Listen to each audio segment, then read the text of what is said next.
The Odyssey is a tale of unparalleled cultural significance, both for the ancient Greeks and for those of us in the modern world. The adventures of Odysseus are, alongside the Iliad, one of the two surviving epics of the Trojan cycle from Homer during the archaic period of Greek history. They are also a mirror into an age in transition, the transition from the Bronze to the Iron Age of Greek history.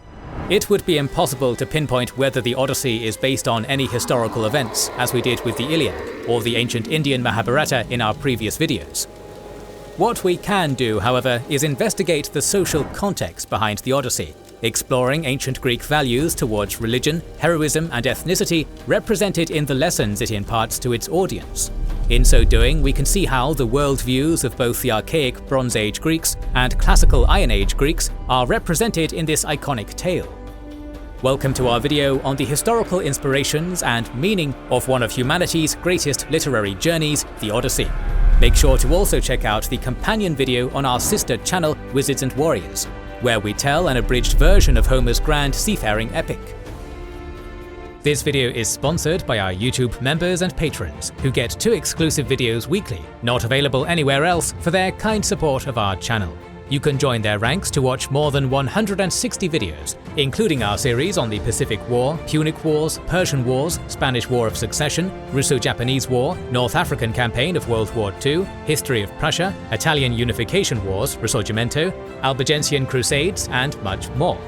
Click the link in the description or pinned comment to get the exclusive videos, early access to all public videos, our schedule, wallpapers, access to a special Discord server where we're very active, and much more. Thanks for supporting us, we couldn't be doing it without your help. Lots of ink has been spilled on the Odyssey's meaning, and it would be impossible for us to cover it all. We will not be delving into topics like whether the Odyssey had one author or many, or whether Homer was a real historical figure, both of which have baffled scholars for years. Instead, we will focus on how cultural patterns and themes are reflected in the Odyssey, from ethnicity to ritual meanings to the encounter of aristocratic and mercantile values. Explained in its simplest terms, the Odyssey is a story that spans across multiple eras. The original tale was likely conceived in the Bronze Age, around 1200 BCE. For centuries it was passed down by word of mouth, in the form of a variety of oral traditions, until around 800 to 600 BCE, when the story was finally standardized and written down. Because of this, the Odyssey reflects elements of both the Bronze Age, with its aristocratic elite warrior culture evident in archaeology, and the Iron Age, with its increase in Greek colonization via trade across the Mediterranean Sea. Thus, the main goal of our video today will be to try to unpack the social nuances present in the Odyssey, determining which parts of it represent the values of the classical era Greeks, which parts represent the values of their Bronze Age ancestors, and which parts are indicative of the transition between these two different eras of ancient Greek history. The most defining feature of the Odyssey is its role as a bridge between the Bronze and Iron Ages of Greek history. The Bronze Age, also known as the era of Mycenaean Greece, lasted from the 15th to 12th centuries BCE, and was a period of militaristic elites ruling from large palatial centres and constantly trading with their Near Eastern neighbours. The Iron Age, especially the geometric period of the 11th to 8th centuries BCE, and the archaic period of the 8th to 5th centuries BCE, were far different. During these two periods, Greek city-states were more decentralized, and their trade with other regions was less frequent, until colonization really took off. The Greeks, in the era of the classical city-state, had far different values and social norms than their Bronze Age predecessors. The Bronze Age Mycenaeans lived in monarchical and aristocratic societies with centralized economies. The Iron Age Greeks had oligarchic and soon-to-be democratic regimes, and their economies were more based around small independent artisans. In the Bronze Age, the Greeks were a regional people, overshadowed by much larger empires like the Hittites and Egyptians. However, by the Classical Age, they had become one of the foremost colonial powers of the Mediterranean. The Odyssey, likely composed over time during this transition period, and fully formed during the 8th to 7th centuries BCE, shows elements of both stages of Hellenic history. The descriptions of the Greek states that Odysseus' son Telemachus goes to in search of information on his father, such as Pylos and Mycenae, were more important during the Bronze Age than they were in the later Classical Age. Moreover, the relations between the royals reflect the aristocratic values of the Bronze Age. Odysseus himself is a king of Ithaca, as opposed to a hero like Perseus, who rises from poverty to royalty. This is a remnant of the aristocratic values that had survived from the Bronze Age to the Iron Age. There are, however, Iron Age elements in the story as well. Odysseus is not a hero who triumphs through might or martial values, as opposed to the quintessential martial hero Achilles in the sister epic of the Iliad. Rather, he wins through guile and deception, a trait that comes from both his ancestor, the messenger god Hermes, and his patron, the wisdom goddess Athena. Such values are reminiscent of those of a merchant who travels far away to trade and gain wealth, a very Iron Age pursuit. Both aristocratic and mercantile values often appear in the same episodes of the Odyssey. For instance, Odysseus defeats the suitors who wish to marry his wife Penelope by displaying his archery skills, but only after infiltrating the palace as a beggar. This sequence of events represents both Bronze Age martial values of might and Iron Age mercantile values of deception. Another aspect of the text is that of how the Odyssey tackles ethnicity. The Odyssey was written in a period when Greek city-states were forming colonies across the Mediterranean. Thus, for many Greeks who embarked onto foreign shores and encountered non-Greek peoples during that classical seafaring age, the Odyssey represented their early conceptions of Greekness and otherness. The Odyssey's depiction of the journey home to Ithaca is intriguing because it depicts the various locations that Odysseus washes ashore upon as exotic and other. For example, the land of the Phaeacians, which Odysseus visits before his final return home, is rich and pristine, carrying some stereotypes reminiscent of the Iron Age Greeks' perception of Eastern peoples, such as the Lydians, Phoenicians and Persians, who were considered to be wealthy and opulent. It is possible the skilled mariner culture of the Phaeacians is inspired by the Phoenician seafarers that the Iron Age Greeks would have encountered throughout their travels in the Mediterranean. Other foreign lands, like the island of Kirki, set up civilizational boundaries by depicting different ways of life, such as the female Kirki's ability to dominate men, something that would be unthinkable back home in Greece.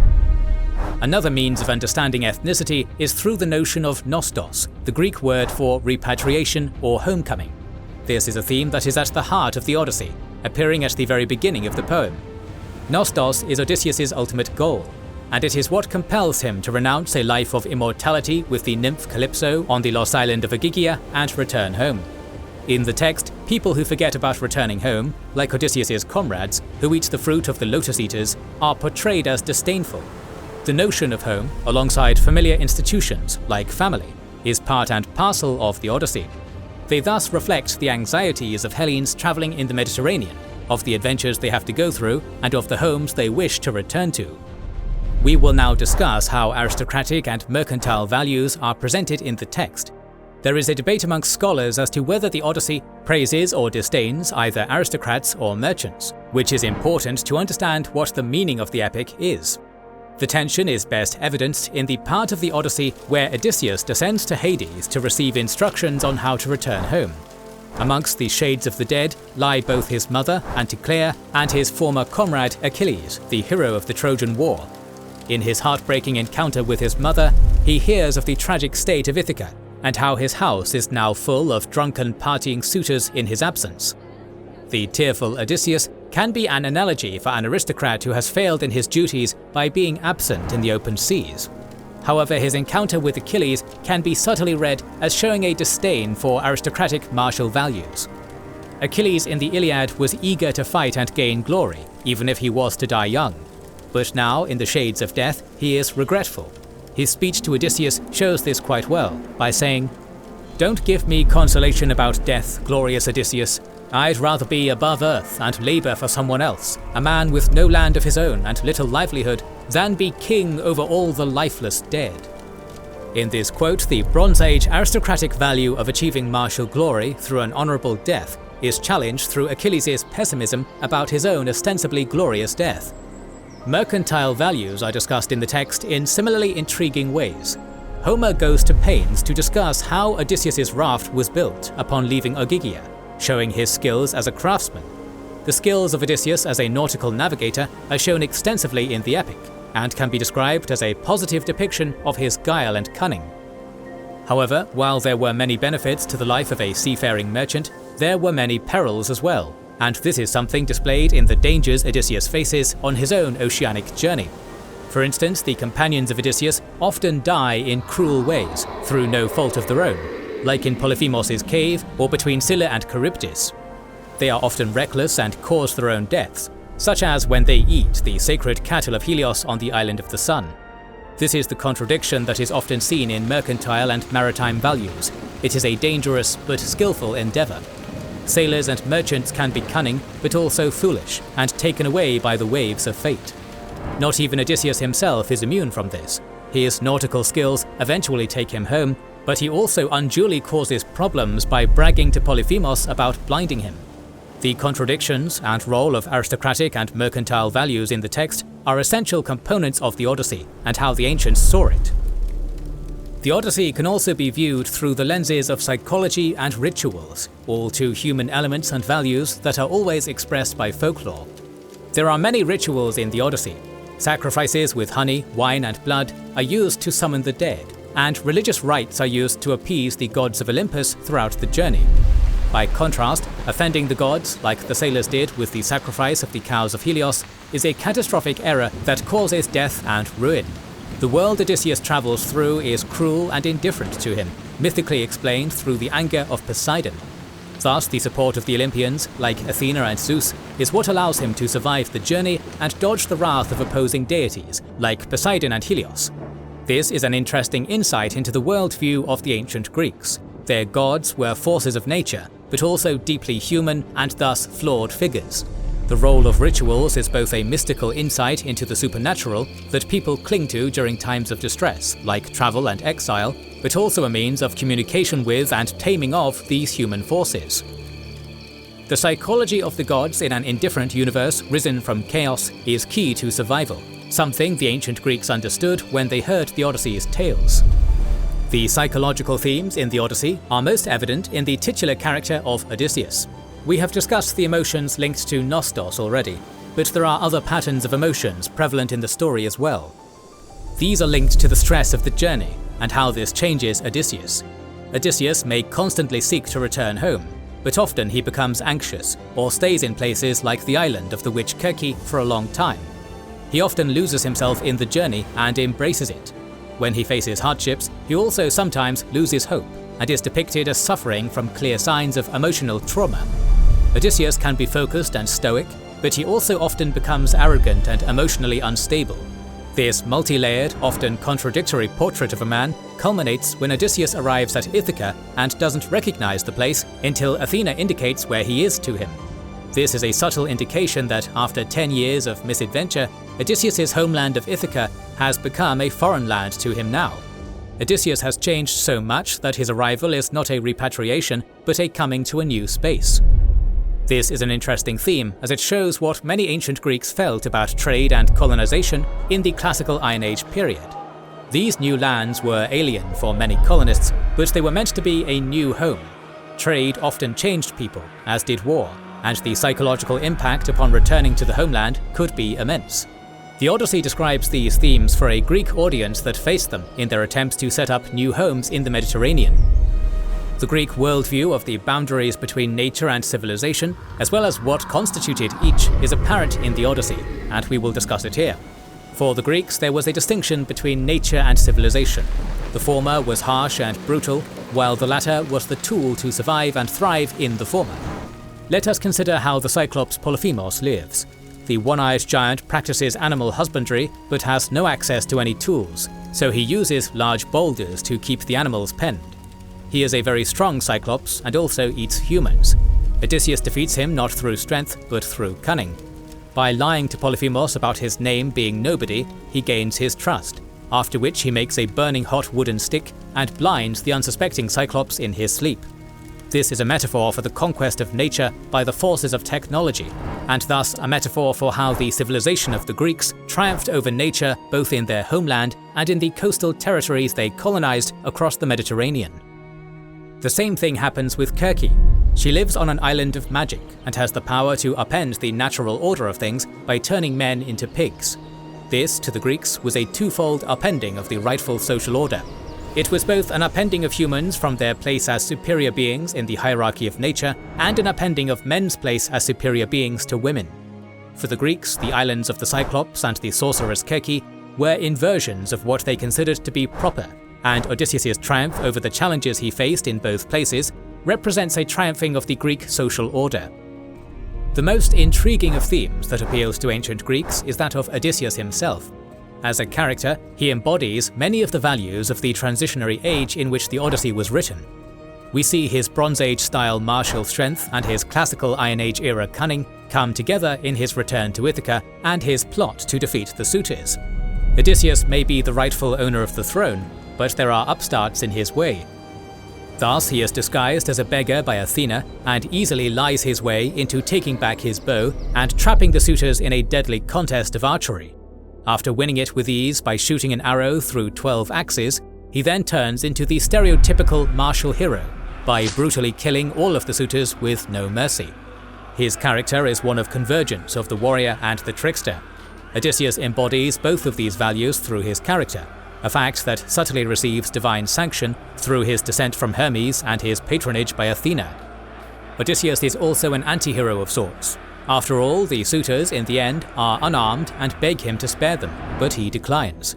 This leads to a confrontation with their families, but one that Zeus dispels by demanding peace. Odysseus is not a traditional hero, but he survives due to his driven nature, an allegory for the Iron Age Greeks to emulate. He is so driven that he escapes Ogygia and Aiaia, the islands of Calypso and Kirke.